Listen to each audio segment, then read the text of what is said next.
tradition is an often overly used word, and also cakes. You've seen a lot of cakes in episodes of Fine Cuisine, but in this episode of Fine Cuisine, you are going to see how tradition has helped kept a special type of cake, a traditional type of cake, alive. It's actually mothers and daughters through different generations have been preserving this special type of dish.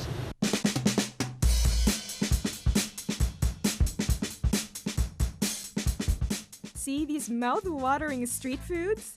From healthy steamed buns to mouth-watering sinful treats, the best ones are found on the streets of Vietnam.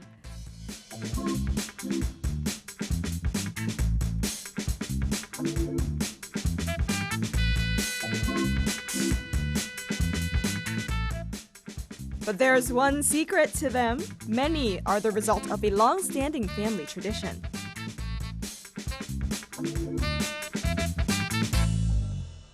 If you happen to be in Hanoi during the winter, there's actually a dish that Hanoians love to eat. It's called Bánh lúc lắc.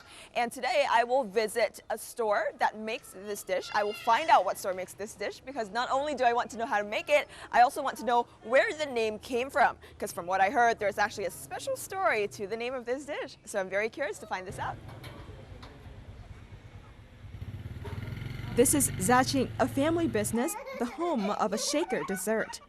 As you can see, the children are getting a kick out of the dessert ball. And it's popular with the older ones too. These are shaker handmade rice balls covered with sesame seeds.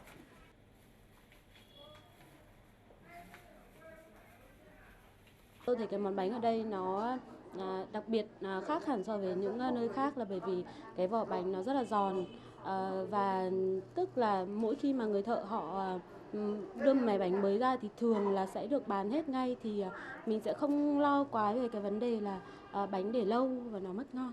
Nghe qua lời giới thiệu của bạn bè rồi là đặc biệt là của bạn gái bảo là bánh ở đây kiểu rất là ngon, mà đặc biệt là có món bánh rán là vừa thơm vừa giòn mà vương ở ngoài thì cũng rất là thơm đấy. Thế nên là hôm nay thì gọi là tôi cất công lên đây để mua bánh rán về cho bố mẹ với cả nhà luôn.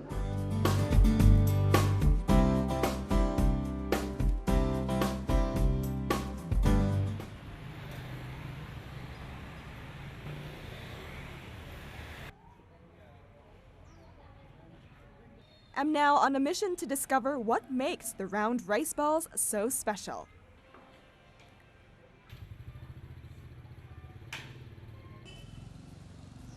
Oh, wow, I can already smell the smell of all, the bánh lúc lắc or the cake. I now know that I'm in the right place because look at all of these beautiful, beautiful round bánh lúc lắc with me. Chị ơi, bây giờ chúng ta bắt đầu vào cửa hàng đi ạ. Vâng.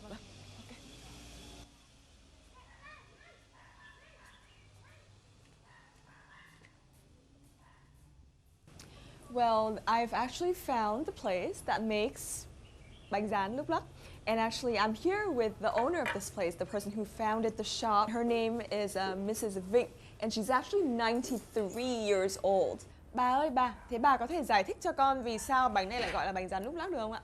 Nhân với vỏ bánh nó không dính nhau. Người ta lắc nó kêu người ta gọi là lúc lắc, nhưng mà thực cái đấy là cái câu nói đùa mà để người ta tán thưởng cái bánh cái nhân nó không dính vào bánh và cái độ nở của nó tốt. Việc làm bánh lúc lắc này thì làm thế nào để cho nhân của bánh nó không dính vào vỏ của bánh ạ? Thì nó là cách pha bột. Pha bột làm thế nào nở mà lại không phì. Vỏ càng mỏng thì bánh nở càng to thì vỏ càng mỏng. Và nó không phì nhân ra. Chứ nếu mà cái công thức của anh mà làm không đúng mà rán nó phì nhân ra thì không thể nào ăn được và không thể nào bán được. I just learned from Mrs. Vinh that actually the reason why this is called bánh lúc lắc is it's actually not called bánh lúc lắc initially. It's called bánh long nhân, which means that the inside, the interior of the cake is actually separated from the skin, from the exterior. And actually, if you open the cake, you'll actually see a ball inside. And it's like, a bell, because the ball will basically move around when you shake it like this.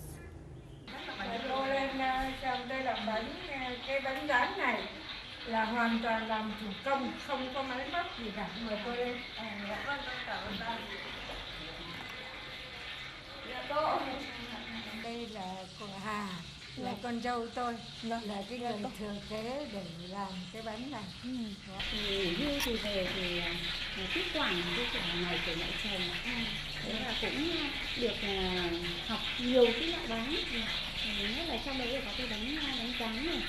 Thì hoàn toàn là nó là ngày xưa thì các cụ cũng vẫn làm bánh rán, và bây giờ thì mình cũng muốn là khôi phục những cái loại bánh mà ngày xưa dân mình rất là hay ăn và cũng là thích.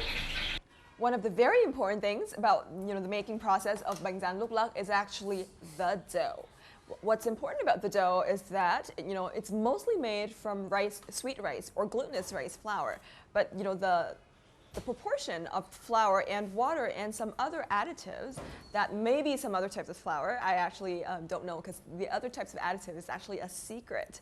But the dough needs to be soft. It also needs to be not too sticky. As you can see, it doesn't stick to my fingers, and at the same time, it's sticky enough so that the sesame seeds can stick to the dough. And the inside, the thing that is actually is the ball, the lúc lắc portion of the cake is actually this. It's made from mung beans as well as coconut, all ground together into a very, very smooth paste and, balled together into like this type of ball. This is a mother and daughter-in-law pair. They've taught each other the recipe and popularized the snack. Let's see if I can master the art of making these rice ball snacks. Bà ơi, thế con về này nó tròn chưa bà? Tròn rồi đấy cô ạ. Vâng.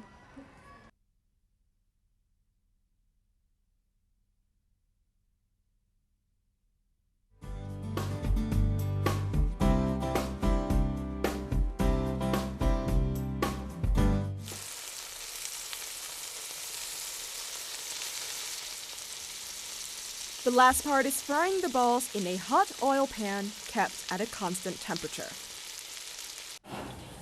Trong lúc rán ấy thì chúng ta cần phải để ý những cái gì hả cô?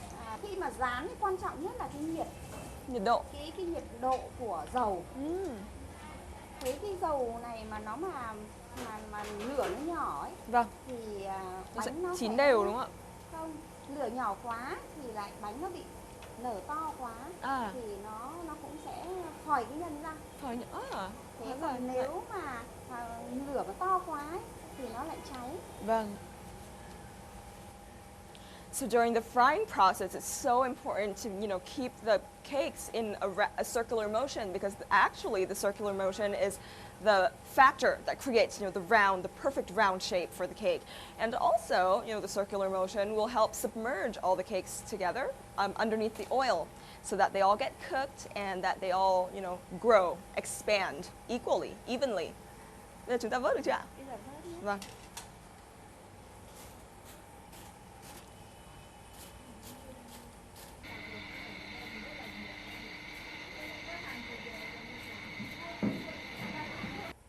All right, it's cooked and fried and brown and beautiful, and now I want to try a piece because it's fresh out of the oven. As Mrs. Ha told me, this is the best when it's just fresh out of the pan or the oven.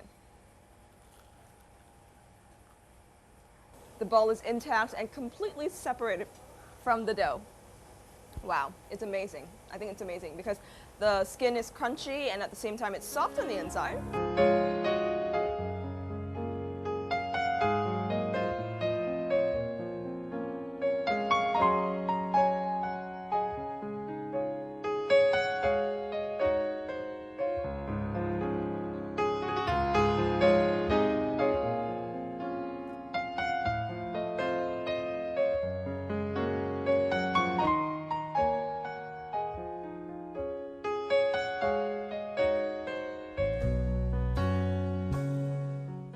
It seems that these little ones are shaking up some fun with these shaker desserts.